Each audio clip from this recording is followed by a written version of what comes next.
Gawin ang pagbabago na ito sa iyong buhay.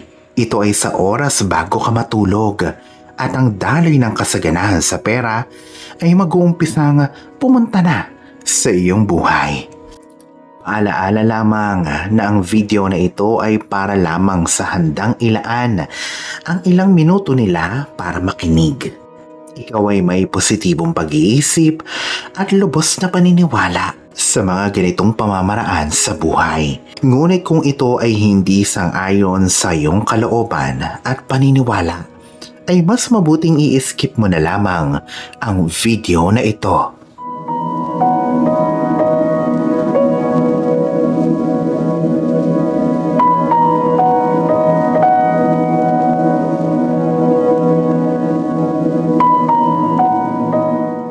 Hindi kita pipiliting maniwala dito, kundi ay subukan mo na ito mismo upang magkaroon ka ng eksperyensya o karanasan at kumpirmahin mo ito mismo sa iyong sarili. Bilang isang patotoo dito, Kalaurel, alalahanin mo din sana na may mga panahon na nakapag-manifesto ka. Hindi ka man isa sa mga napakaraming nagpatotoo dito patungkol sa iba pang mga ritual. Ngunit ngayon ay ibahin mo ito para sa akin at sa madami pang nakagawa nito at natupad ang kanilang mga kahilingan sa pera ay talagang napakalakas at epektibo nito. Ito ay gawin lang dapat ng tama bilang ambag mo na din sa katuparan ng mga pangarap mo sa pagkakaroon ng isang masaganang buhay. Kung ngayon ka pa lang sa channel na ito, huwag kalimutang i-like at i-share ang video na ito. Mag-subscribe ka na din at i-click ang bell at all para lagi kang updated sa mga pinakabagong mga kaalaman sa malalim na espiritualidad. Bago tayo makatulog sa gabi, ay may mga bagay na sumasagi sa ating isipan bago pa tayo mahimbing sa pagtulog. Kasama na din dito yung mga nararamdaman natin. Ito yung mga bagay na paunti-unting tumatanim sa subconscious na parte ng ating utak kung saan nandoon ang mga maraming naimbak na memorya na naglalagi sa mas pangmatagalan na siyang napupunta din sa ating conscious mind habang tayo ay natutulog. Kaya naman ang mga negatibong tao na may mababang vibration ay mas nananatiling negatibo sa mas matagal na panahon. Kadalasan kasi sila ay nababalutan pa din ang isip ng mga negatibong bagay gaya ng takot, galit, pag-aalala, inggit at iba pa. Ito ang siyang gumagawa din sa ating subconscious na maging abala sa pagreplika at pagpapalakas ng mga negatibong patterns sa ating isipan sa magdamag. Kaya naman ang resulta at hindi na din nakakapagtaka sa paggising nila ay sila ay anxious, mababa ang enerhiya at problemado pa din sa pera. Sila ay talipa din sa maraming problema sa maraming aspeto ng kanilang buhay, lalo na pagdating sa pera. Sa kabilang banda naman, para sa mga nagsasagawa ng intensyonal na pagpapanatili ng positibong pag-iisip at pinupuno ang kanilang isipan ng pagpapasalamat, kapayapaan at prosperidad, bago pa man sila makatulog ay esensyal na nagda-download ng pinakakakaibang set o hanay ng instruksyon mula sa kosmiko papunta sa kanilang subconscious mind na siyang may mas malaking kontrol sa isipan at sa buong katawan ng tao. Ito ang siyang nagbubukas sa mga cosmic floodgates para maranasan nila ang dramatikong pagbabago tungo sa yaman, kagaanan at enlightened manifestations. Para sa mga mystic at maestro o master ay nauunawaan nila ang ganitong realidad sa energetic level. Alam nila na ang ating isipan ay programmable sa tinatawag na theta brainwave states bago pa tayo matulog. Sa mga sinaunang tradisyon, sila ay hindi lamang mga theoretical philosophers. Sila ay mga master manifestors para sa malalim na eksperyensyal na pagkaunawa ng mga proseso ng consciousness at enerhiya. Alam nila na ang focus na pag-iisip kapag sinamahan ito ng mataas na emosyon ay isang buhay na force upang magmanifesto. Isa sa mga makapagpabagong karunungan ang naibahagi nila ay ang itaas ang iyong vibration bago ka pa mapunta sa pagkahimbing ng iyong tulog. Kapag kasi ang ritual ay madalas ding nagagawa bago ka matulog, ay madaling makakapagmanifesto. Kaya naman nandiyan ang mga sinaunang gawain gaya ng pagdadasal, mga mantra na siyang nakasentro sa pagiging kalmado, debosyon, prosperidad at paniniwala o pananampalataya. Ang mga espesipikong mga panggabing ritual ay inirerekomenda upang makagawa ng mga hanay ng code para sa iyong conscious mind upang mapagsama ang mga sinasadyang frequency ng abundance sa buong magdamag o gabi. Alam mo ba na ang paglalagay ng mga simbolikong bagay sa ilalim ng unan ay nagmula pa sa sinaunang mga gawain? Ito ay para sa proteksyon, positibong enerhiya at parte ng kultura ng marami. Ito ay isang simple pero matinding practice o gawain sa gabi.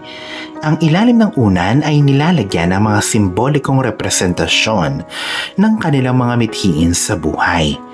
Madalas ito ay mga nakasulat na affirmation. Ito ay pwede ding mga mamahaling bagay, herbs, o mismong pera na siyang nilagyan nila ng intensyon at inactivate. Marahil sa tingin mo ay simpleng pamahiin lamang ito na walang basihan, pero habang tinatapos mo ang video na ito ang mga malalaman mo at ikakasurpresa mo.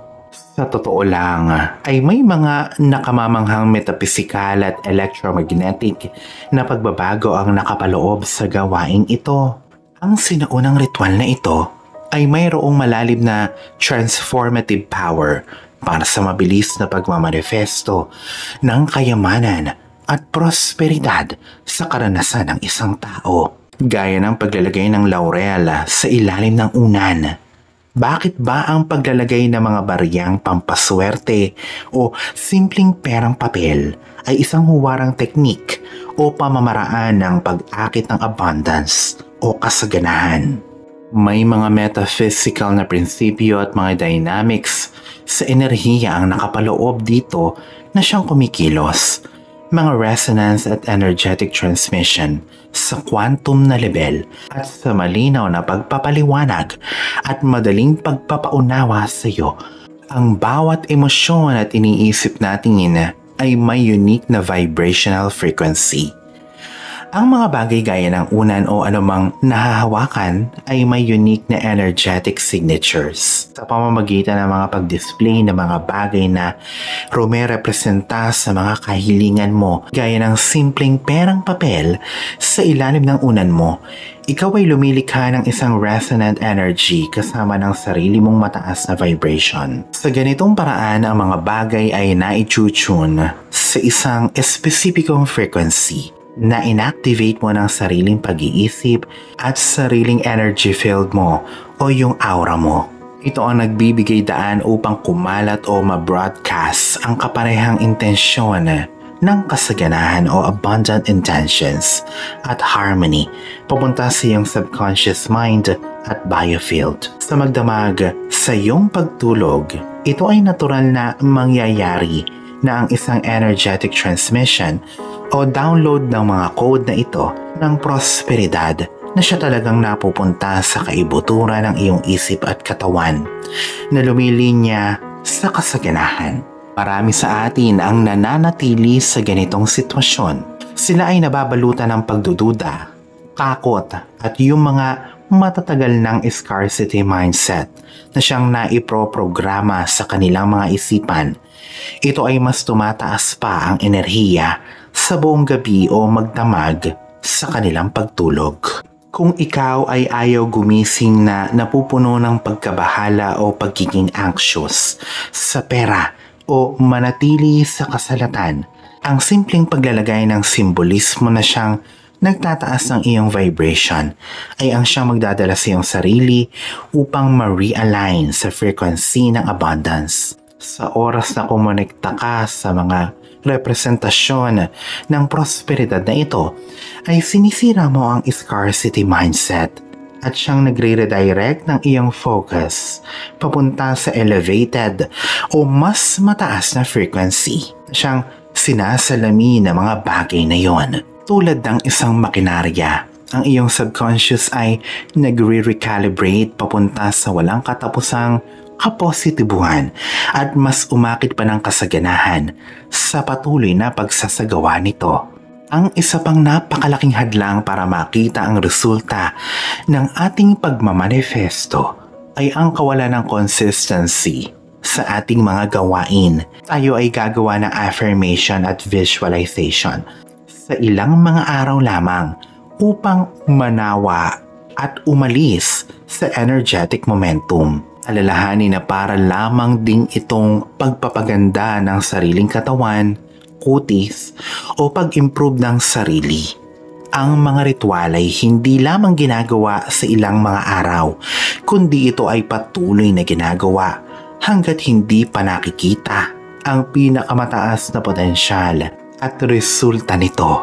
Ito din ay minemaintain ang mataas na frequency sa patuloy na pagsasagawa ng ritual. Pwedeng kada buwan o kada isang cycle ng buwan, kalahating taon hanggang sa isang taon. Ang pagkakaroon ng tangible o nahahawakan ng mga pagpapaalala ng mga intensyon mo sa pera sa ilalim ng iyong unan ay ang siyang nagseselyado sa kritikal na kapangyarihan nito sa magdamag. Gawin ito ng patuloy at kung maaari ay walang patid hanggang makuha mo ang gusto mong resulta. Ang pagkakita at pagdama ng mga bagay na ito ang siyang nagpapaalab na kumonekta muli sa mga ninanais mo sa buhay at patuloy na ilinya ang iyong vibration sa mga frequency na mayroon ang mga ito.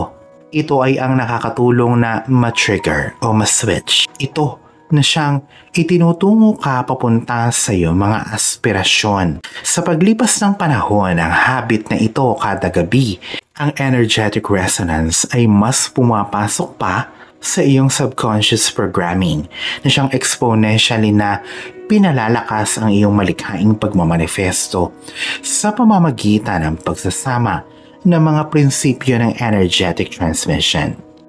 Sa vibrational realignment at patuloy na pagsasagawa nito, ikaw ay mas pinabibilis at patuloy na ang pag-akit mo ng enerhiya ng prosperidad at kayamanan sa mismong karanasan mo. Kaya naman ang mga sinaunang pantas at mistiko ay sobra ang pagpapahalaga sa mga gawaing ito gaya ng paglalagay ng mga simbolo sa ilalim ng unan sa iyong pagtulog. Ngayong nauunawaan mo na ang malalim na metapisikal na mga prinsipyo at energetic dynamics na nakapailalim sa sinaunang prosperity ritual na ito, bago matulog ay ituturo ko na sa iyo kung paano ito gawin. Ngayong gabi sa pagtulog mo o sa anumang oras ka natutulog, importante na makagawa ka ng isang sagradong gawain o practice na may malinaw na intensyon. Gamitin mo na ang oportunidad na ito upang i-imprint ito sa iyong subconscious mind kasama ng iyong pandama at mataas na vibration ng iyong mga ninanais. Ay narito ang mga hakbang para sa mas malakas na epekto o impact.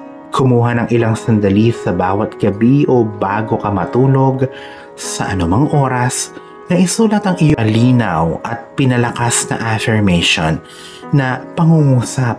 Ito ay mga mithiin mo sa pera at mga intensyon na nasusulat sa kasalukuyang pangyayari o present tense. Isang pirasong papel, isulat ito. Ako ay lubos na nagpapasalamat sa walang katapusan na kasaganahan na dumadaloy ng madali at mabilis papunta sa aking buhay ngayon. Hawakan ang papel na ito sa loob ng 5 hanggang 10 minuto o mas matagal pa. Depende sa visualization mo. Malinaw na i-visualize ang iyong sarili. Naganap na nangyayari ito at nararanasan mo na yung mga bagay na gusto mong mangyari patungkol sa pera. Sa mga malilinaw na imahe na nakikita mo sa iyong isipan, ay damahin mo ang mga emosyon ng kaligayahan, kalayaan at empowerment. Ibalot ang sarili sa enerhiya. Kapag naramdaman mo na ikaw ay pumapantay sa frequency nito, madalas ikaw ay makakaramdam ng kakaiba. May malamig o mainit na dumadampi o minsan naman ay parang kinakabahan ka. Pero ito ay wala namang problema. Ito ay parte ng proseso. Pagkatapos ay simpleng ipwesto ang affirmation na naisulat sa papel kasama ng mga perang papel o barya sa ilalim ng unan. Ang mga perang papel o barya ay pwede sa kahit na anong dami at halaga. Habang ikaw ay nakahiga sa unang ito, damahin ang enerhiya mula sa mga ito at isuko ang sarili sa download na magaganap sa buong magdamag. Ikaw ay kumalma. Sa paggising ay hawakan at kumonekta muli sa mga ito na nasa ilalim ng iyong unan. Ang pera at ang papel na may affirmation mo. Sa pamamagitan ng mga reminder na ito o pagpapaalala ng prosperidad, i-visualize at damahin ang iyong mga intensyon na nagmamanifesto na sa pamamagitan ng mga hakbang na naituro ko sa iyo. Sa bawat gabi sa walang tigil na paggawa ng ritual na ito, ikaw ay sumasali sa isang napakagandang malakas at epektibong proseso ng pagre-repattern ng subconscious mind blueprint para sa walang katapusang kasaganahan. Habang china-channel mo ang mga mataas na vibrational frequency na ito sa iyong sarili sa pagtagal ng panahon, ito ay unti-unting binabago ang iyong dominant vibration at subconscious programming hanggang sa makalundag ka sa bagong resonance kung saan ang prosperidad, kayamanan at walang humpay na daloy ng pera ay magiging normal na lang para sa iyo. Ang sansinuko ay simpleng sasang-ayon sa iyo upang isaayos ulit ang iyong realidad base sa mga enerhiya na itinanim mo. Kaya gawin mo na ito. Kumuha ng papel at panulat, perang papel o mga barya upang mas maging mabilis ang pagmamanifesto mo sa pera.